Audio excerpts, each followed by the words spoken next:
Hello. Let's talk about endometriosis. My symptoms: having stage 4 endo, life after surgery, recovery, my periods, how they are now. I'm 9 months post-op, so I feel like I've got a pretty good perspective on how the surgery worked for me. Let's just get right into it. Basically, I started getting bad periods around like 13, I think. I had like a good year, honestly, where I had my period and no cramps, and my sister had endo, and I was like, oh my gosh, praise God, I dodged a bullet because like I'm not cramping. I thought I like wasn't gonna have it, but then things changed. I think I was at like youth camp at like 13 or something, and I just remember like having horrible period cramps. I stumble into the musty camp bathroom. I like almost passed out on the floor, but I was like, I don't want to pass out on the gross camp floor. So I end up going outside the bathroom and I pass out on the sidewalk. And then I woke up and started dry heaving, and somebody carried me to my camp bed, and I ended up just like crying, just rolling around in agony for probably like an hour while like people in the cabin were like, what's wrong with her? So that was like my first bad period, and since then it was like that's just how they are. Like it was like that from there on out, but then things progressively got worse. Right away at the beginning, I was just like, my periods are bad, and because my sister's periods were bad, it was like, this is just unfortunate and this is just life. It was never anything alarming. Nobody around me was like, that's not normal. So I was like, yes, this is how it is. Like people sometimes have bad periods. So I just went on like this. So every period I would just like pass out or throw up or roll around on the floor in debilitating pain, just crying and literally sounding like a dying person. Like, have you ever seen like those birth videos where the girls are just like moaning and they sound like a whole different human being, and it's like, what beast have you turned into? That was me. Every period I would just roll around being crazy. Sometimes I would literally just yell out, Jesus, help me, God. Like I would just like yell out like, please save me. Like I was not in my right mind. Like people say like when you are like giving birth, you enter like a different mindset. Like you are not physically there, you're just like fighting for your life. And that was literally me on my period. I was in a different dimension. I was just like, I will get through this. Like I was just trying not to die. My periods went on like that, and it was never just like anything alarming. I'd kind of forget about it. Like I'd have my period and then my period would end and I would just go about my life and be like, okay, well, I don't know, I'm not thinking about it until my next period. I think that's kind of the issue, is it takes like 10 years to get diagnosed with endo because it's like so normalized. Like there was one time I was at somebody's wedding and I was like 15. I ended up in the bathroom rolling around on the bathroom floor for like 2 or 3 hours. I missed like part of the wedding day, and nobody was like, hey, like let's get you to a doctor. Like it was just like, oh yeah, I was cramping, like going about my day. That's how normalized it was. It's not fine. You're not being able to live your life on your period, that there's nothing about that that's fine. That was when I was like 15, and I do remember around that same time is when other symptoms started to come in. It was no longer just a period issue, it was becoming like an every single day issue, which I didn't notice at first. It wasn't really until a year ago when I was getting my surgery that I had so much more clarity on everything, because you are just told you're dramatic forever, and so many doctors just disregard you, and so you're just kind of like, you're not looking for symptoms, you're not piecing things together. So I was like 15, I went on a run with my friend. We we fast walked or jogged maybe like a quarter of a mile, and when we got back to her house, I ended up laying on her bathroom floor, crying, having the worst period cramps for like 2 or 3 hours probably.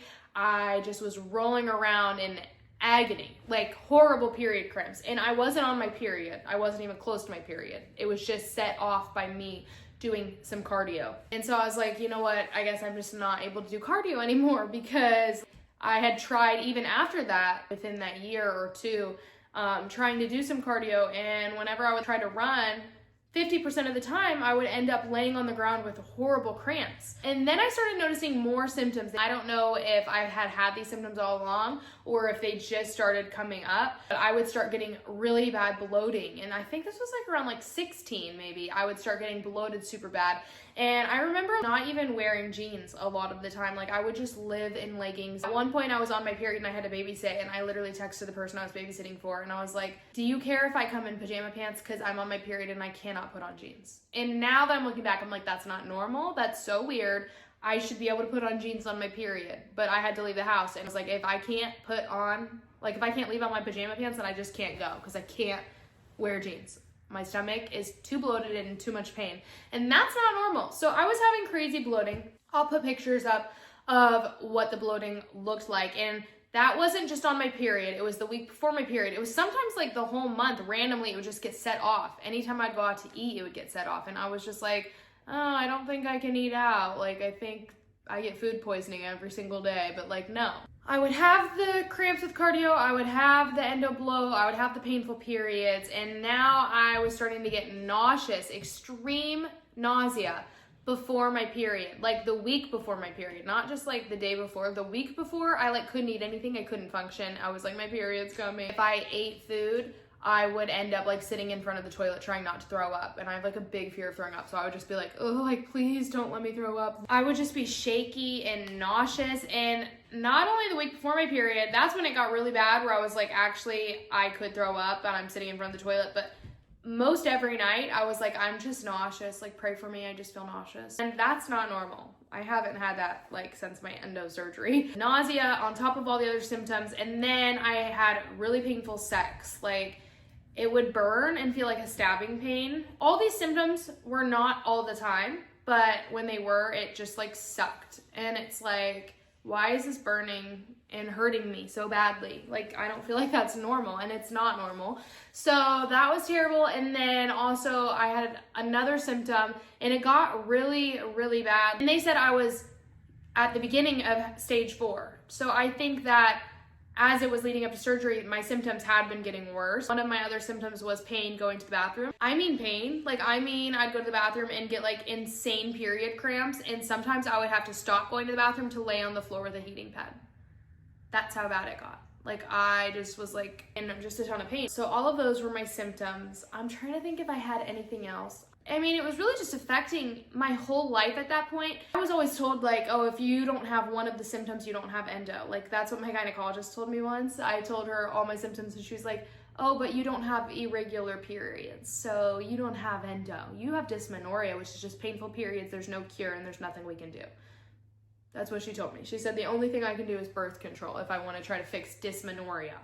I don't even believe in dysmenorrhea. I think if you have painful periods that are making you pass out and throw up, then there is a root cause. It's not just painful periods. There's a reason. And my reason was endo. And she said I don't have endo because my periods weren't irregular because they were always on time. And I was like, oh man. She was like, if you want, we can do an internal ultrasound on you. And I was like, okay, yes, like do an internal ultrasound. So I go, they put a camera up, and she was like, it came back clear, like you don't have any endo, because we didn't see it on the internal ultrasound. And now, knowing what I know, I understand that you cannot find endo on an internal ultrasound. You can maybe find cyst, but if you don't see endo on an internal ultrasound, that doesn't mean you don't have it, because the only way you can get properly diagnosed with endo is by getting the surgery. So the fact that she told me that is crazy. So if your doctor is disregarding you and saying that your symptoms don't matter, or the only solution they're giving you is birth control, like get a freaking new doctor, because that's crazy. Then I went to a naturalist as well, and she also screwed me up. I went from like 116 pounds to 104 pounds in like 3 weeks. And she made my periods terrible. And I remember this one period when I was on her like vitamins or whatever, I usually would have cramps for like an hour or so, and as my endo got worse progressively, so did the cramping.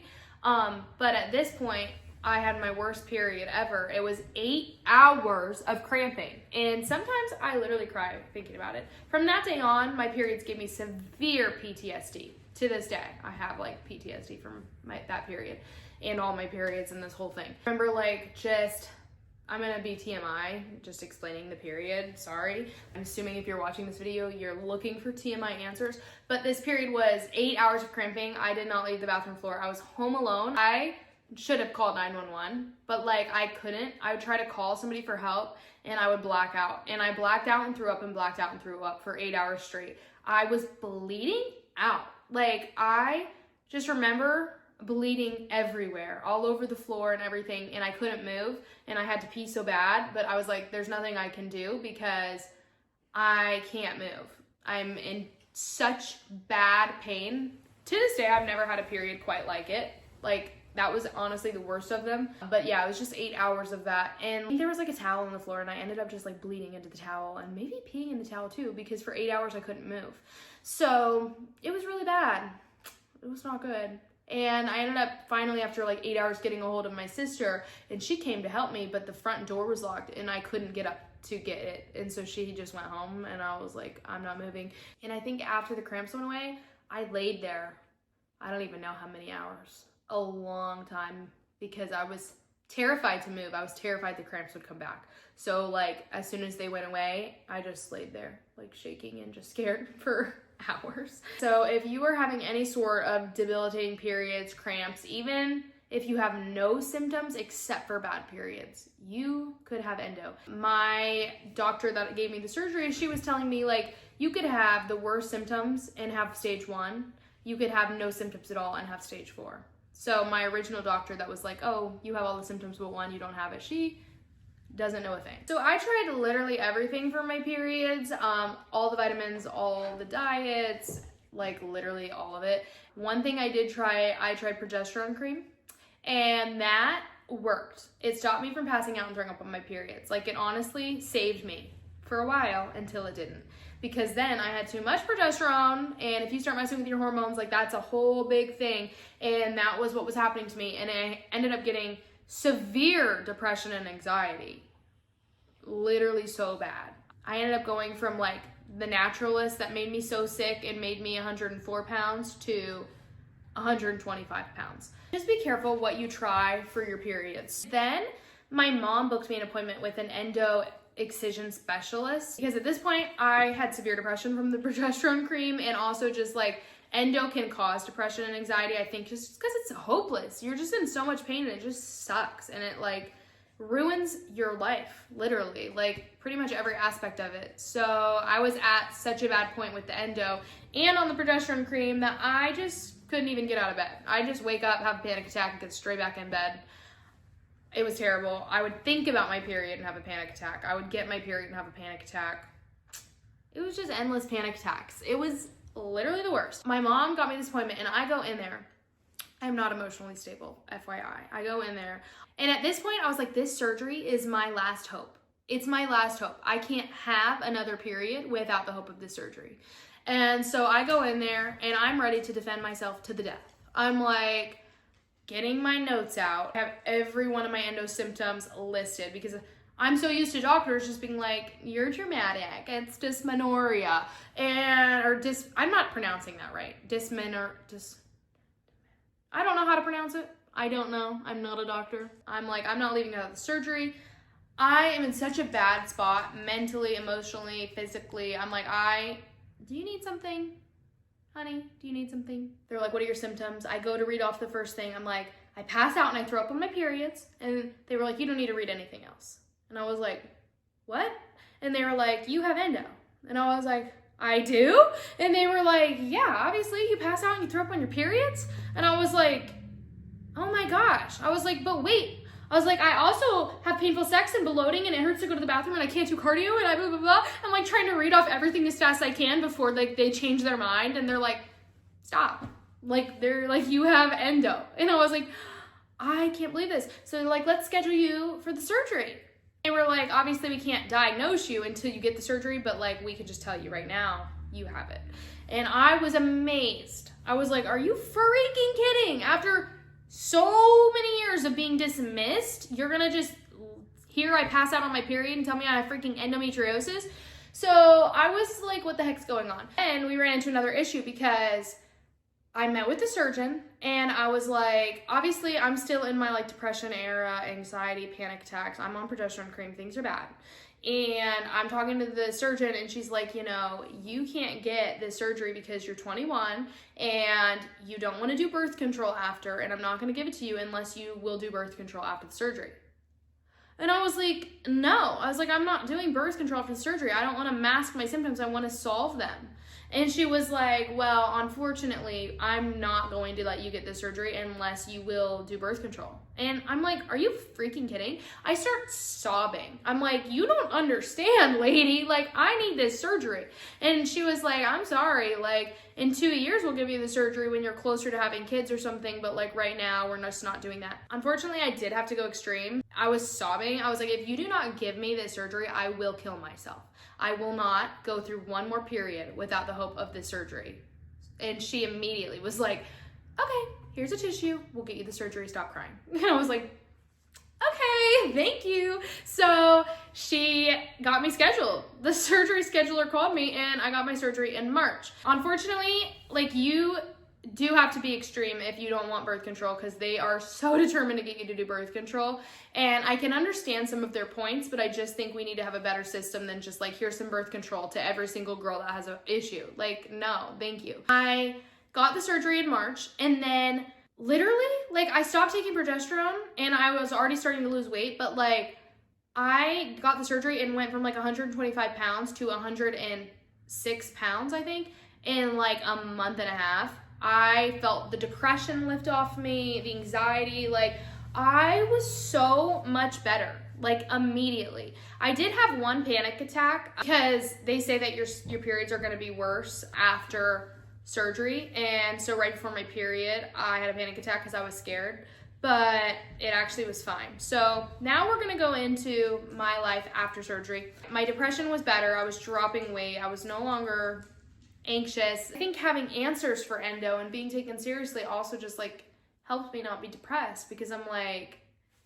I feel like I'm gonna be okay.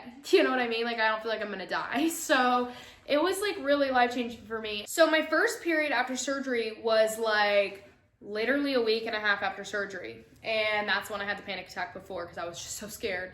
And I got my period, and I think I used like 2 or maybe 4 ibuprofen.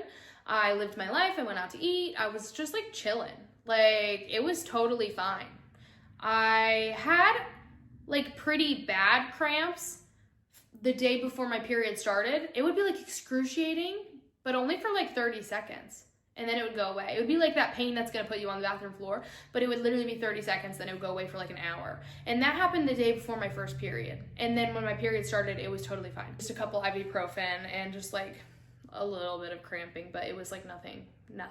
Then my second period, I was 10 days into the whole 30, because I'm like, if I'm not gonna do birth control, like, I do need to get my hormones and nervous system and everything under control. And I got my second period, and I ended up laying in bed for like an hour with period cramps, with my heating pad and 2 ibuprofen in my system and my massage gun on my lower back. But I will say that even though I was cramping, it was nothing like I'm gonna lay on the bathroom floor and throw up or pass out. I wasn't anything like that. I was just like, oh my gosh, is this how my periods are gonna be for the rest of my life? Like, I could get used to this, because I literally fell asleep when I was cramping. And if you have endo, you know there's no sleeping. You're just fighting for your freaking life.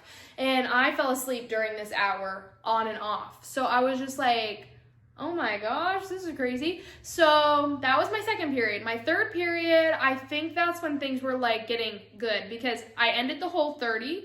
Or maybe I was still on it. I don't know. At some point I ended the whole 30, and I stayed on an anti-inflammatory diet. I did no gluten at all. And then I did minimal sugar, like barely any. And I did only raw dairy. That was kind of my diet for a while. And my periods were amazing. Like, literally just a normal person's period. And then I went on vacation for 3 weeks. And when I was on vacation, I didn't do the diet at all. So I eat gluten and seed oils and sugar and all the inflammatory foods for 3 weeks. I get my period in Scotland. I literally was miserable. I almost died. I took 1 Zofran and 5 ibuprofen, and it didn't touch the pain. It didn't touch the nausea. I ended up in the gas station bathroom fighting for my life, like trying not to throw up, trying not to pass out. I ended up outside on the sidewalk almost throwing up. My husband and I sat in the parking lot for like 2 hours, I think, and he just massaged my lower back the whole time to try and help with the pain. And I had no color in my face. It was terrible. It was just like before surgery. Like, I was fighting for my life.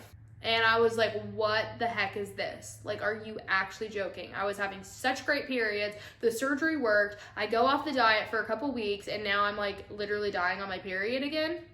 I was so mad. So then I come home and I immediately go back to my anti-inflammatory diet of gluten-free, raw dairy, minimal sugar. It took a couple months to get back to where I had been before vacation. I think my first period back was on day 1 of my period and I almost passed out at the doctor's office. I went and laid in the bathroom, put my feet up, and I almost threw up. It was a whole thing. It was terrible. And that was still on the anti-inflammatory diet. And I was like, oh my gosh, I'm scared. But then I continued to do the anti-inflammatory diet and my periods got better very quickly. I think that was like my last bad period. And then after that, it was just like, okay, better. They're better. And now I've been doing regular dairy and I've been doing a lot more sugar. I shouldn't be doing as much sugar as I am. I'm gonna go back to being more strict with it because I did notice that I was way more hormonal this month. But besides this month, I've been doing the anti-inflammatory diet very strictly and my periods have been amazing. Like, I mean amazing. Like, I just live my life. Like, even now, I live my life. I'm on my period and 2 days ago was day 1. I went out to eat. I just went about my day like I wasn't even on my period. The month before that, on day 1 of my period, because day 1s were always like some of the worst for me, I went and got sushi with my sister, I cooked, I did a bunch of stuff. Like, I was literally just totally fine. My periods have been amazing. Like, I did heal my period. I really did. And I don't credit everything to one thing. You know what I'm saying? Like, I think if I would have gotten the surgery and didn't change my diet, I would still be passing out on my periods. We saw it in Scotland. Like, that's what would have happened. And I think if I changed my diet and I didn't get the surgery, I think that I would still not have good periods, and maybe over a long course of time, I could have truly fixed my periods without surgery, but I think I had to get all that endo removed in the first place in order to fix my periods. So I also went to a healing conference around the exact same time I got back on the gluten-free diet, and after that, I was like really fine. So I rope it all in. I think you need the Lord. I think you need to be anti-inflammatory, and I think you need a surgery. It takes so much to tackle endo, but when you do it, it's worth it, because I was so miserable and so depressed, and now I'm like functioning like a human being, and my periods don't weigh me down. And I still have a little PTSD before my periods because I just get scared, but like they've been fine. Like, I'm literally okay. I think every single period I take 2 to 4 ibuprofen, and I don't use my massage gun anymore. Like, I just am living a normal life. Like, I think it's normal to take a couple ibuprofen on your period, and honestly, I wouldn't have to take them, but I'm just taking them because I'm like, why have any pain? And I also think that I've been doing that because I've been having a little bit of sugar, that I'm like, okay, I need a little bit more ibuprofen. But I think if I was back on no sugar, I wouldn't need any ibuprofen. So anyways, that's kind of like my endo journey in life after the surgery and how I really healed my periods. Like, I would say they are healed. I mean, the week before my period, I still get a little crampy sometimes, but nothing like I was. I'm never nauseous.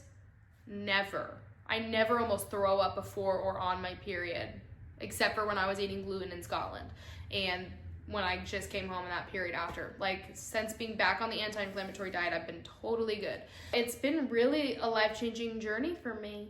I mean, I never thought I would live a normal life. Like, it sounds so dramatic and I'm gonna literally cry.